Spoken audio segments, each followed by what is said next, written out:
Ide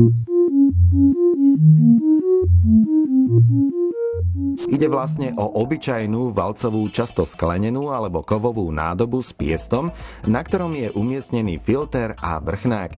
Postup prípravy je jednoduchý.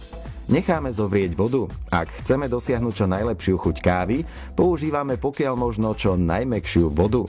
Horúcu vodu nalejeme do prázdneho French pressu, aby sme ho predhriali.